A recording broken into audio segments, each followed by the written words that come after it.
Bem-vindos ao canal Meditação Laica Conexão Planetária, a mais um Boletim Galáctico. E hoje, ao invés de eu descrever o que significa um guerreiro solar amarelo na onda encantada da estrela, que está fechando o castelo da matriz, eu resolvi fazer um exercício junto com vocês. Vamos exercitar, vamos aplicar a consciência de um guerreiro solar amarelo para perceber como que se constrói as notícias, para perceber que dentro de muitas possibilidades de se olhar um fato, existe uma escolha de como se contar uma história, de como se dar uma notícia. Então, convido você a vir a esse exercício junto comigo, pega seu chazinho enquanto eu rodo a vinheta e a gente vai vai exercitar esse olhar juntas.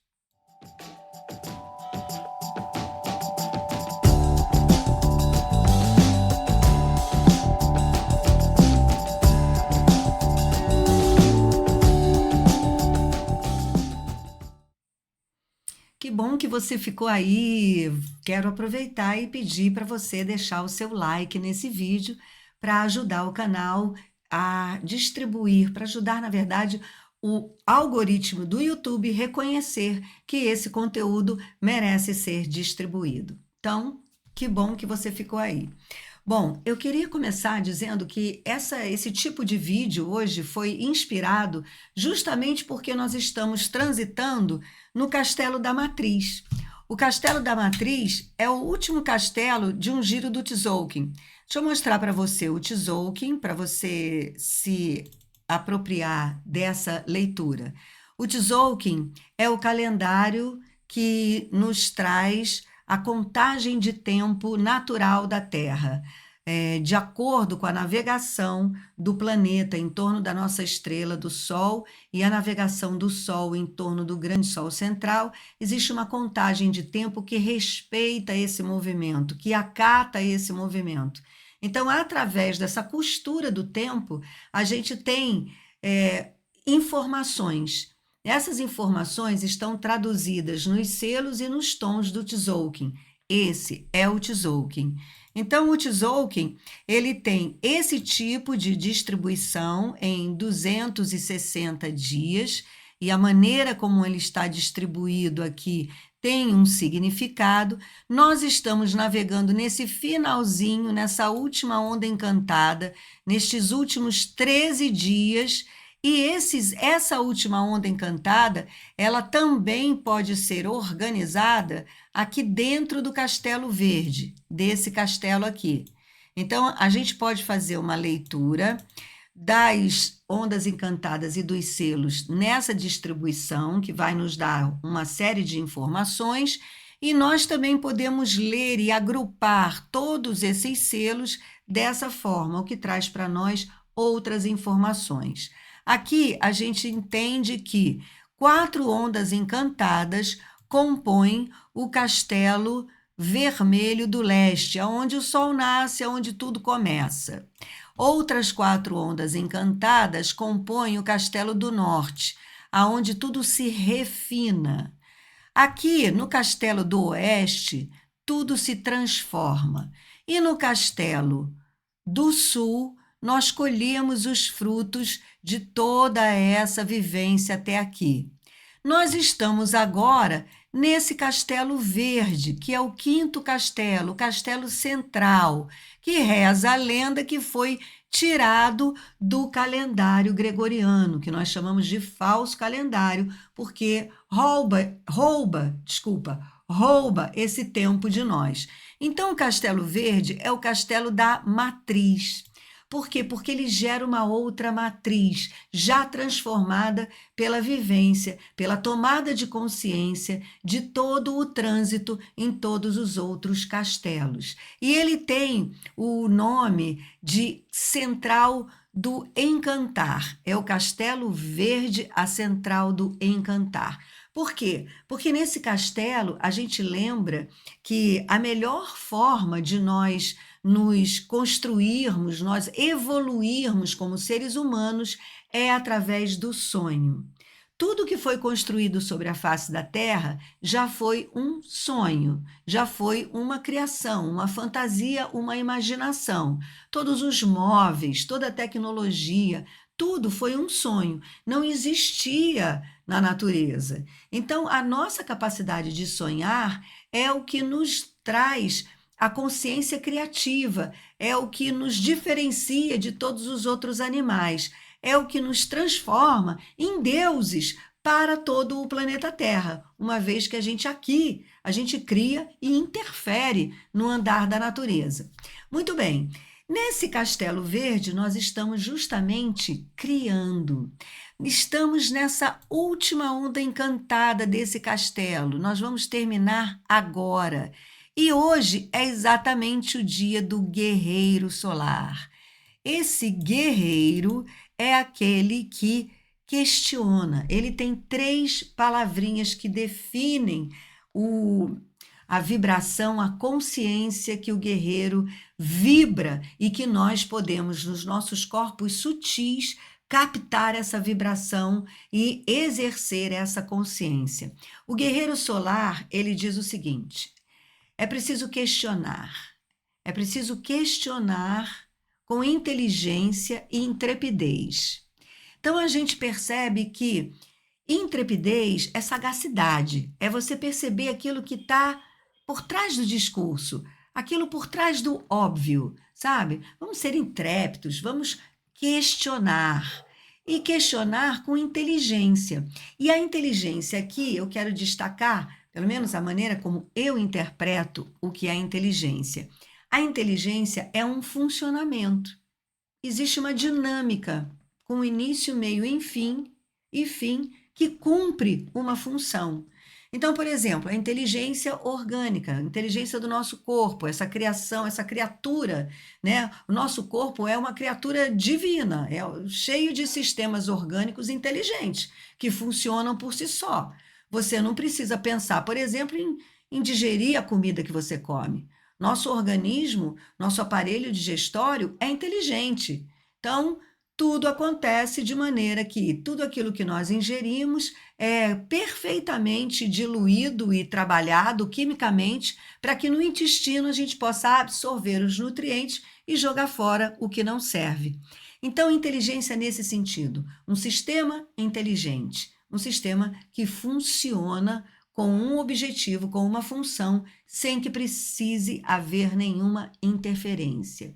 Então, a cultura que nós vivemos é um sistema inteligente. Ele funciona.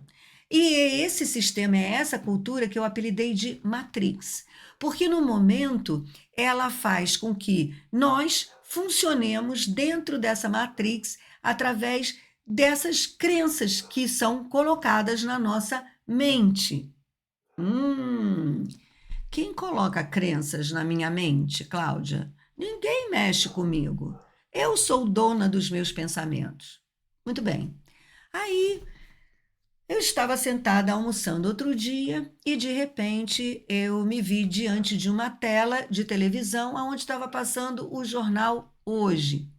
Fiquei a princípio muito chateada porque eu já tenho evitado a mídia tradicional e tenho procurado me informar do que está se passando no mundo em mídias alternativas independentes. Mas, sentada eu ali, foi exatamente no dia que começou a guerra entre Palestina e Israel. Aí eu comecei a perceber que o noticiário estava bem longo a respeito da guerra. E aí eu comecei a prestar atenção. Nossa, deve ser mesmo alguma coisa muito grave. E a narrativa da repórter vinha em cima de números.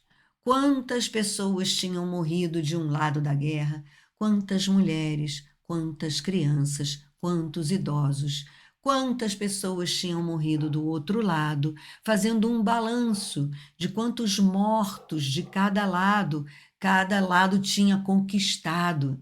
E assim, com requintes de sofrimento, né? Incluindo crianças, incluindo mulheres, né? Mostrando os prédios sendo destruídos, a cidade ali dentro da sua conjuntura civil, e cidadã sendo atacada pelas bombas e aquilo sendo destruído. E eu falei, né, que interessante, né? Essa guerra, eu naquele momento eu falei assim, eu não quero saber, porque eu não sei quem começou, como começou, quando começou. Daí eu percebi, poxa, quando se mostra uma guerra, por que que não se informa minimamente, sucintamente, o histórico dessa guerra? Quando ela começou, por quais motivos começou, o que que ela vem trazendo, qual a situação, qual a circunstância que aquilo está acontecendo.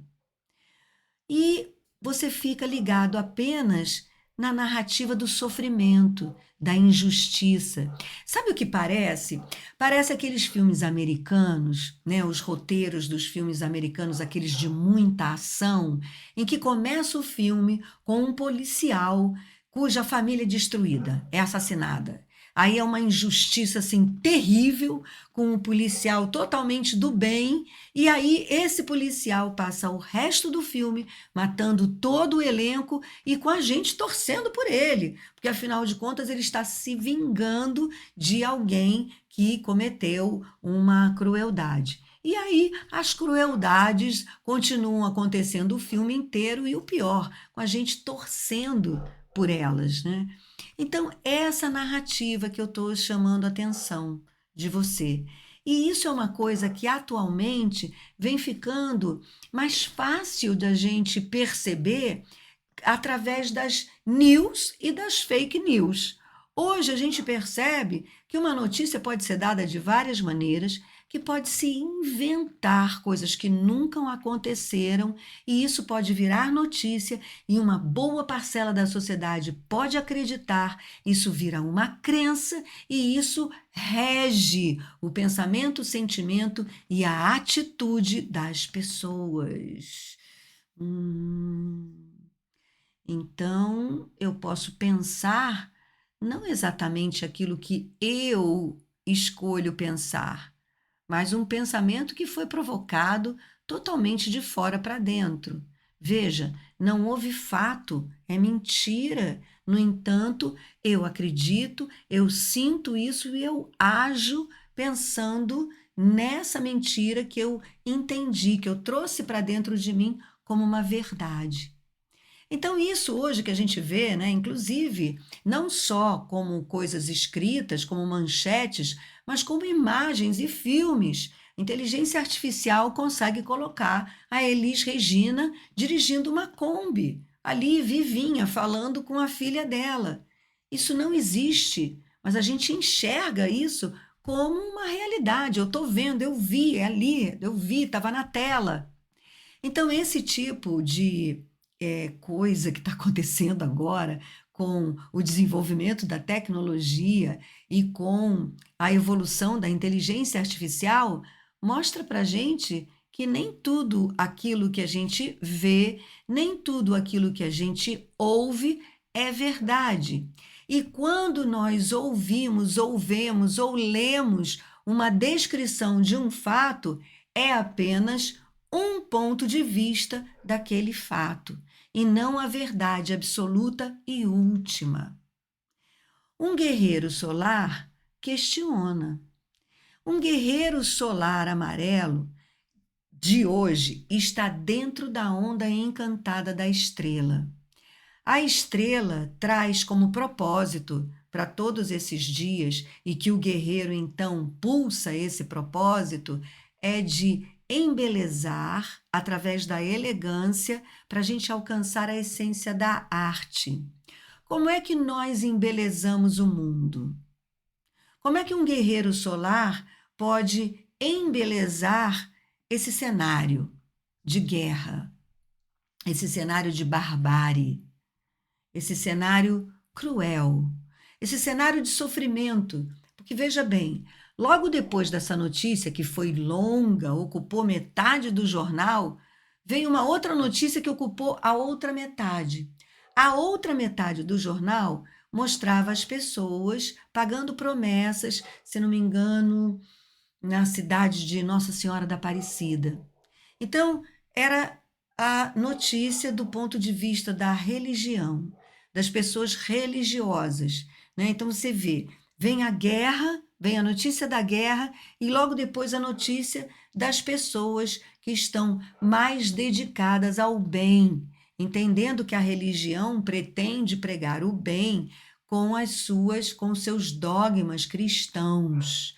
Quando a gente fala de religião, de dogma cristão, pelo menos para mim, dentro da minha cultura, eu que sou católica, né, apostólica, romana, e que dentro também de outras vertentes evangélicas e religiosas, tem uma figura que é uma figura ícone, uma figura exemplar de como nós devemos nos comportar, de a quem devemos seguir. E essa figura é Jesus.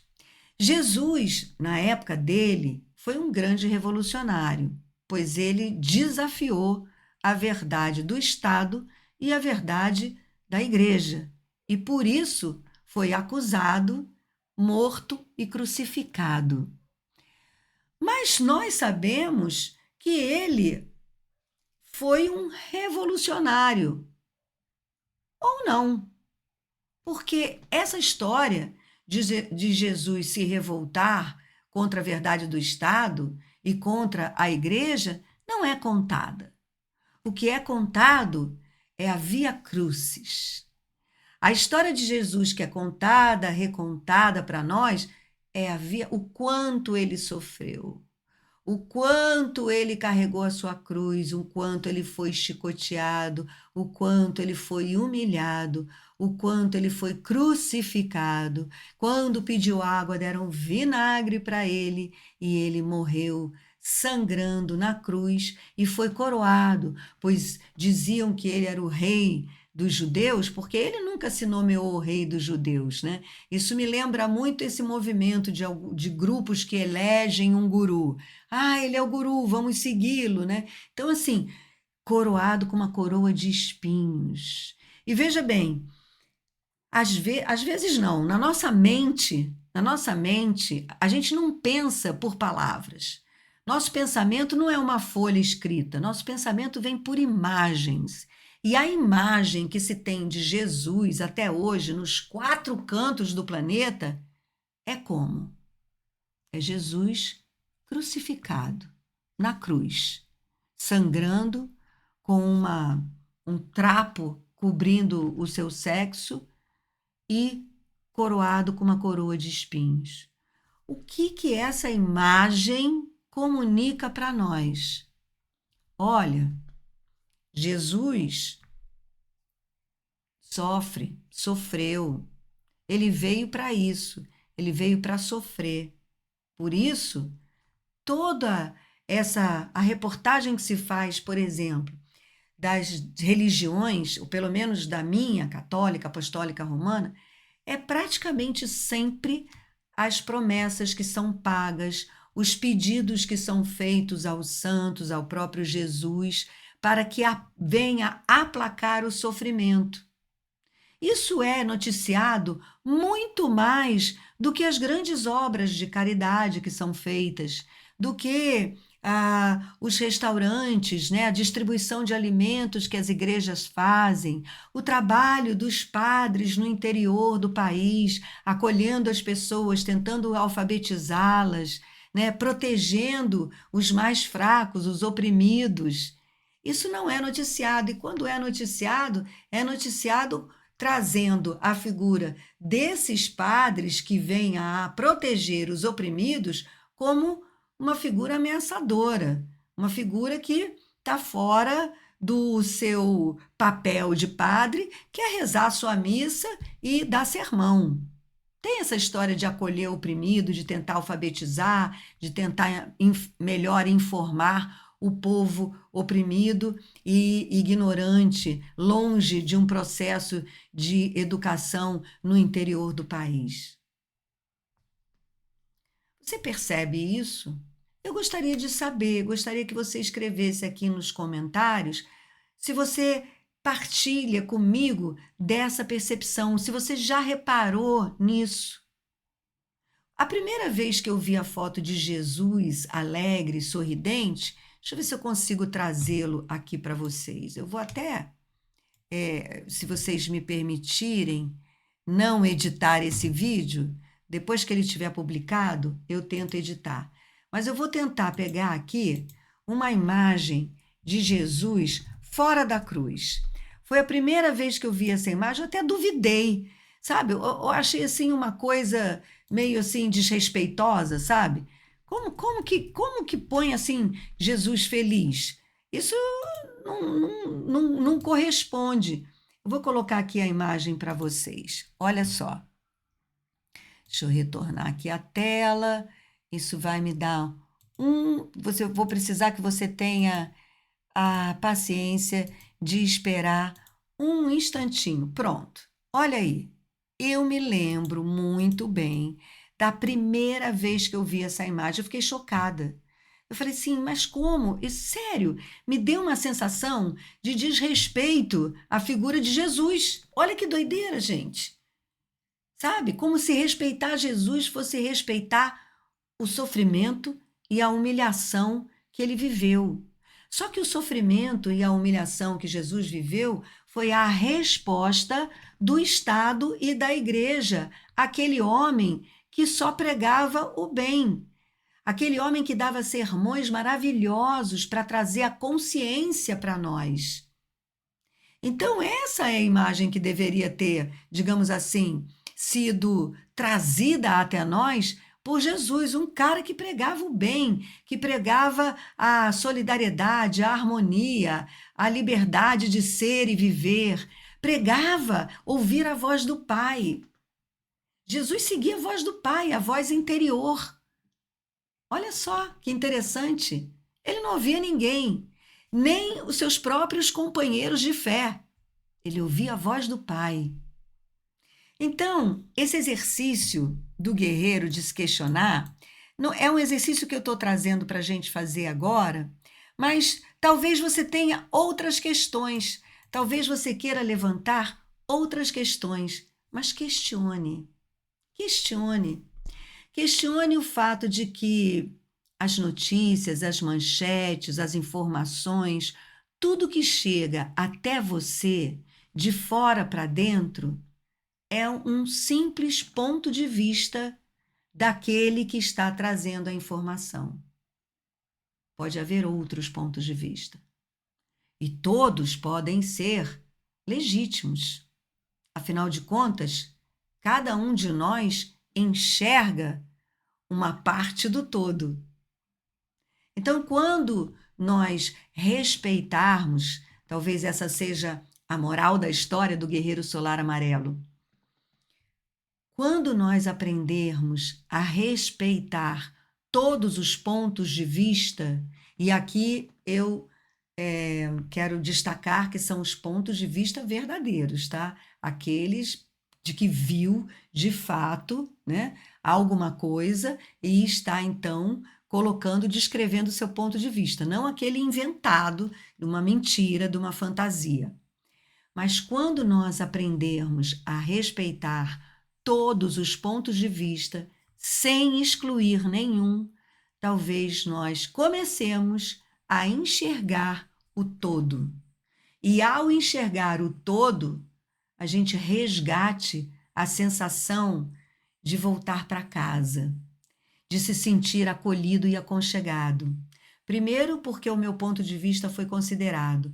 E segundo, porque os outros pontos de vista me humanizam, porque trazem para mim essa sensação de que existem vários referenciais dos quais eu posso me valer para me entender melhor, para me sentir melhor. E não somente um, a qual eu devo cegamente obedecer e respeitar a despeito de como eu me sinto. Que é assim que a Matrix age até hoje, como uma verdade absoluta, como uma cultura cheia de crenças, cheia de dogmas, cheia de moral. Posso até dizer aqui, sem parecer errado, conscientemente fazendo um neologismo aqui, cheio de morais, as quais a gente deve seguir e quando nem sempre isso me faz bem, isso me significa, isso traz algum significado verdadeiro para o meu ser aqui interior. E aí, para eu seguir essa matrix, esses dogmas, essas crenças, esses padrões, eu tenho que oprimir o meu ser. E isso me faz sofrer. Aí, quando isso me faz sofrer, a Matrix apresenta Jesus na cruz. É assim, pois o Rei dos Reis sofreu. E aí eu fico aqui oprimida, desempoderada, sofrida, submissa à Matrix.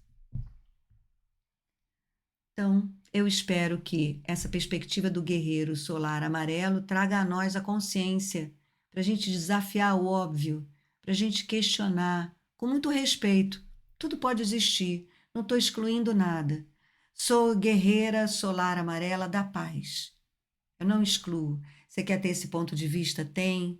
As coisas estão acontecendo assim, ok, mas eu posso sustentar que você pode ter o seu ponto de vista, por mais adverso que ele seja, desde que você permita que eu tenha o meu ponto de vista. E o meu ponto de vista admite todos os outros. O recado era esse. Escreve para mim se isso fez sentido para você, o que você pensa disso, para a gente seguir nesse papo de exercício de uma nova consciência, para criar uma nova matriz, que não precisa excluir nada, mas que seja de verdade nova, que não seja nem A nem B, mas que seja algo criativo, que inclua A e B. Gratidão, namastê, em Lakesh, eu sou um outro você. Até a próxima. Te espero.